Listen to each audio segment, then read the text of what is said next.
Olá, pessoal. Oi, eu sou o Marcelo. Eu sou o Túlio. Eu sou o Igney. Está começando mais um podcast do Biocast, nosso podcast de biologia. E hoje estaremos falando com vocês sobre o tema Repensando as mídias no ensino de ciências biológicas. Então, em tempos de constante evolução tecnológica, cabe refletir e questionar a integração de mídia no espaço escolar. A partir dos estudos realizados na disciplina de Educação em Mídia, observamos que o uso da mídia tornou-se a sala de aula um espaço mais dinâmico, principalmente no período de pandemia, onde o ensino remoto se faz mais presente do que nunca. Concordo plenamente com suas palavras, Marcelo. E exemplo disso, né, dessa dinamização que a inserção das mídias proporcionam aí no contexto educacional, nós podemos citar aí a rede mundial de computadores, né, também conhecida aí pela internet. Favorece aí uma gama infinita, né, de troca de conhecimentos, de experiências que são fundamentais aí para a construção do processo de aprendizagem dos alunos que estão aí inseridos atualmente no ambiente escolar. Isso porque nos dias atuais o acesso às mídias sociais tornou-se aí um pilar, né, uma parte cotidiana, né, da nossa sociedade, num contexto geral, né, globalizado. E a escola em si, né, em consonância, né, quando a gente faz uma breve pesquisa aí no contexto histórico escolar, né, ela acabou por tornar um dos principais instrumentos de educação formal.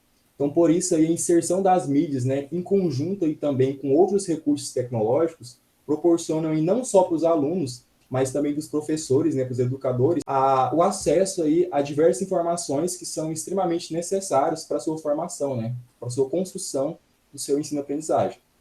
Então, com isso, né, vale ressaltar, é importante ressaltar que a utilização, né, o uso das mídias no processo educacional tem por consequência aí o desenvolvimento de várias habilidades, né, de diversas habilidades nos discentes, como a leitura, a escrita, né, verbal, visual, audiovisual, que são fundamentais para a produção do conhecimento desses indivíduos. Então, por isso que é tão comum aí a gente presenciar atualmente, né, a atenção que os professores, que os educadores têm em produzir, né, e gerar atividades que agregam a utilização dessas mídias, né, e desses recursos tecnológicos, né, para auxiliar e para ajudar aí o desenvolvimento dessas competências, dessas habilidades, né, dos educandos que vão auxiliá-los aí na construção do seu processo de ensino-aprendizagem. Então, pessoal, além disso, as mídias digitais demandam que o professor insira na sua prática a integração entre a sua realidade local, o acesso à tecnologia e o uso pedagógico dessas mesmas.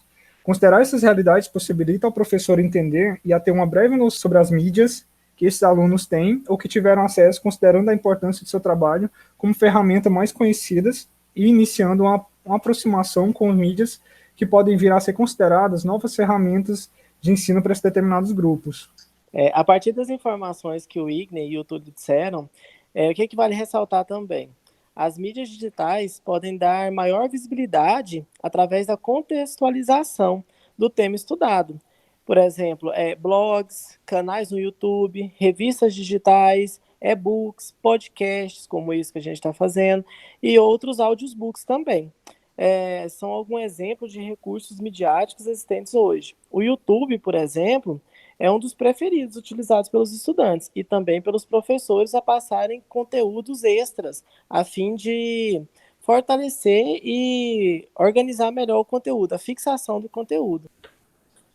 Então, galera, como super citado aí pelo Marcelo acima, né, vale ressaltar que a plataforma YouTube, além de, né, ser aí uma das mais preferidas e utilizadas aí pelos estudantes atualmente, também vem sendo, né, principalmente nos dias atuais, né, permeada aí ao contexto pandêmico, vem sendo bastante utilizado também pelos professores, né?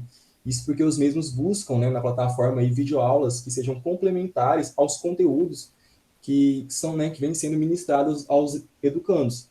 Então, de certa forma, a plataforma ela age, né, como um recurso auxiliador, né, que ajuda aí na compreensão dos temas, né, de forma visual e também de audiovisual, né, que de certa forma tem aí a finalidade de aproximar o aluno do objetivo do estudo.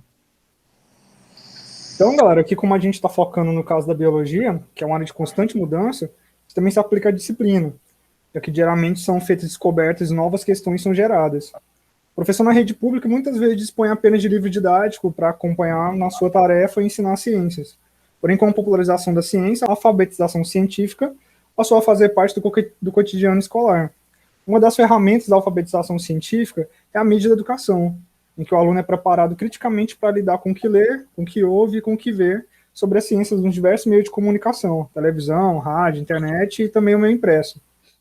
Os estudos sobre como os meios de comunicação podem auxiliar positivamente na criação de uma sociedade mais justa e democrática, partindo da sala de aula, ainda está em fase de desenvolvimento.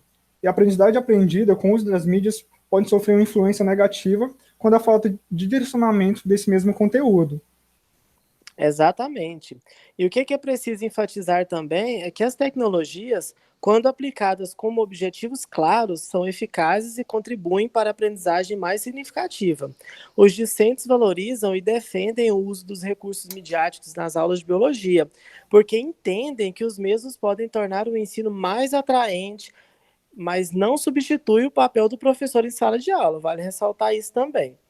Os recursos são bastante eficientes, tanto para metodologias dos professores, quanto a recepção da aprendizagem dos alunos.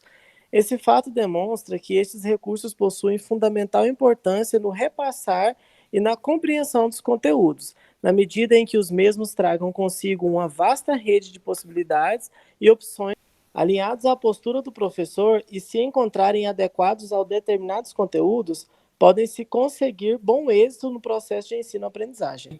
Vale ressaltar aí que a introdução, né, das mídias no contexto escolar, ela tem a finalidade de viabilizar, né, diversas melhorias no processo de ensino e de aprendizagem de todas as disciplinas, né, principalmente das ciências biológicas, né, da disciplina de biologia, do qual esse podcast faz parte, sendo notória aí, né, a grande importância desse recurso na compreensão dos fenômenos estudados. Então, pessoal, é isso aí. É o que a gente queria trazer para hoje no nosso podcast. Espero que tenham gostado e fiquem ligados para os próximos podcasts nas próximas semanas. Grande abraço.